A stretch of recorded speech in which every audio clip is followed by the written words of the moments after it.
The worst vacation ever and how we laughed at it.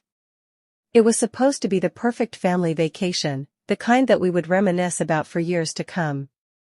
My parents had meticulously planned a week-long getaway to a picturesque cabin nestled in the heart of the mountains.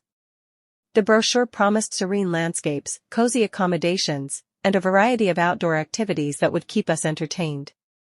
We set off with high spirits, our car packed with luggage, snacks, and the excitement that only a much-anticipated vacation can bring. However, the moment we arrived at the cabin, it became painfully clear that things were not going to go as planned.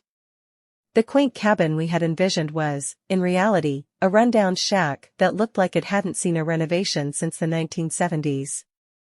The roof leaked, the furniture was threadbare, and the fully equipped kitchen was a relic from another era. To top it all off, there was no cell service or Wi-Fi, leaving us completely disconnected from the outside world. Determined to make the best of it, we decided to explore the great outdoors. The first day, we set out on a hiking trail that was supposed to lead to a breathtaking waterfall. Armed with a flimsy map and our enthusiasm, we trudged through the forest. As the hours passed and the trail became increasingly overgrown, it dawned on us that we were hopelessly lost. With the sun beginning to set and no waterfall in sight, we had no choice but to turn back. Our adventure turned into a harrowing ordeal as we stumbled through the underbrush, swatting at mosquitoes and trying to ignore the eerie sounds of the forest at dusk. When we finally made it back to the cabin, exhausted and covered in bug bites, we couldn't help but laugh at our misfortune.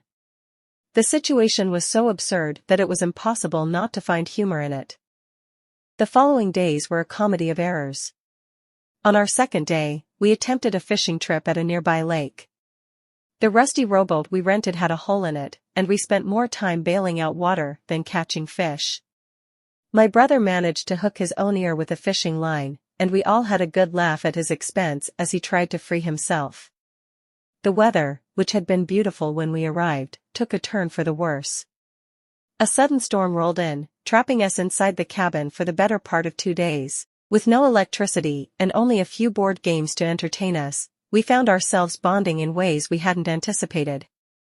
We told stories, played charades, and laughed until our sides hurt at the ridiculousness of our predicament. The forced togetherness, while initially frustrating, brought us closer as a family.